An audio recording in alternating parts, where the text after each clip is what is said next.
Round 1, Part 4, First Blood Pure Aggression Championship. This time we are looking at the players in Pods G and H, and this is the last replay highlights from the first round. Reaper and Nia's execution against Cray and Rizzle up first, picking up an early grab on that Riven. Heaps of damage, Heal managing to save, with Fiora attacking Blitzcrank the whole time. That Ignite making him flash out with Ashe, then going after Fiora. The Ignite on her almost killing, but unable to commit, with Riven there managing to punish Ashe if she decided to chase. Rizzle's quite good with his parries all through this game, getting some nice damage on Ashe as she tried to poke him.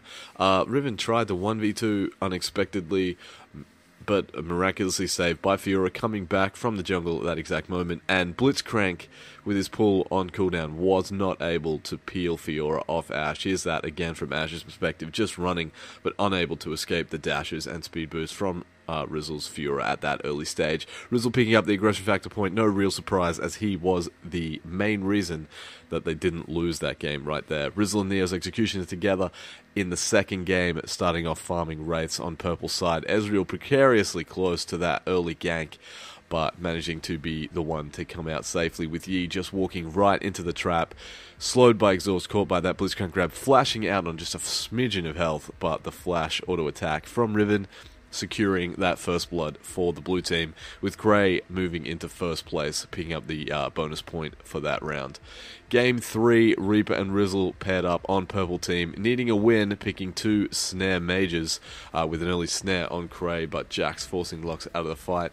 Lots of great snares from Rizzle all throughout this match, and both mages using their long-range harass to full advantage, trying to keep those melee champions on as low health as possible. Lux forced to flash out there defensively, but a great snare on Cray yet again makes them win the exchange. That Morgana shield proved to be clutch, saving a stun there, missing the first stun, but managing to prevent Lux from being stunned by the Riven stun there.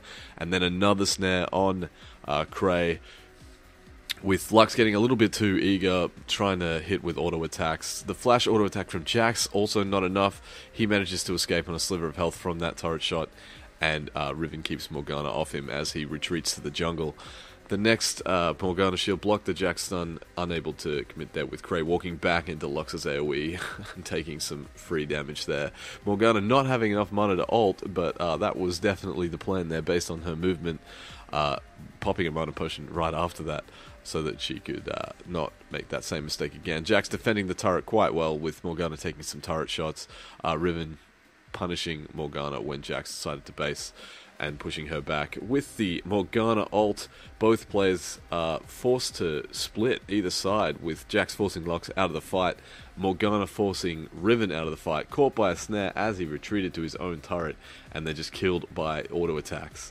Here's this from the other perspective, with Morgana winning the fight against Riven, forcing Cray to run away, basically unable to help his teammate as he makes it back. Walking straight into that Morgana snare, picking up that first blood under his turret. Very exciting finish, with Rizzle again picking up the aggression factor point there. A 12-point lead, with Reaper missing out in third place on 10 points. Danadin and Rabmaster against Lars and Too Much Bursty this game. Two more seeds in this Pod H for the first round, with Danadin basically winning all the early game exchanges with his spears, although Lux picking up an extra spell meant that she could do some long-range harass under their turrets and start to turn the tides of battle. Purple team was pushing a lot stronger than a turret shot, and a spear to the face made Danadin have to base, with Too Much Bursty grabbing blue buff and Pounce Flash, saving him from the Pantheon stun combo ultimate. Caught under the tower by a snare, Danadin managed to dodge the laser, not in too much danger, able to defend his turret pretty well. Half health, no big deal. The double stun on Nidalee with Ignite and just crits from spears, way too much for the mages to handle. Danadin picking up the win and the aggression factor point, 6-5, with Rabmaster in second place. Game 2, the Seeds paired up against Lars and Rabmaster, with Shaco starting at red, but the other team invading blue, running away when they realized he wasn't down there. Shaco picking up red in quick fashion, as he is known to do. The early rupture, unfortunately missing Cannon, who Shaco was going for. Second one catches him, but a nice stun from Lars means that they can't commit and finish off Cannon there. Too Much Bursty grabbing Race really quickly, then coming back to land yet another rupture on Cannon, followed by another rupture where they went for it under his turret, the heal forcing Shaker to flash out while ignited, but the Cho'Gath Feast managing to kill Cannon without any danger of them losing that first blood. With Danadin moving into first place, Too Much Bursty smashed the AR score, so he manages to move into second place there with 6 points. With Danadin and Lars paired up for the third and final game, no one really confident about their position yet, with some aggressive play from both Ezreals with Arcane Shift, caught by the charm there, managing to get out quite safely. Caught again as he came back from the river, but this time in even less danger, barely an issue at all. Then ganked by the other Ezreal, the wall stopping Ezreal from committing, but killing him with that ultimate plus Ahri's abilities under his turret. A very nice play set up by the blue team there. As you can see, the Ezreal ultimate just clips him on the side as he's under his turret, but he would have no doubt died to Ahri's abilities there as well.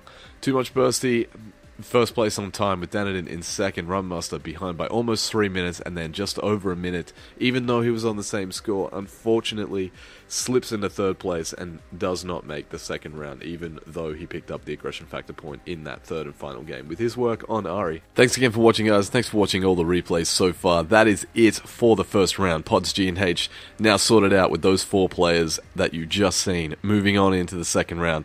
Let's see which of the winners can maintain their glorious mastery of this brand new 2v2 format in the Pure Aggression Championship. Until the next video, thanks for watching. See you next time.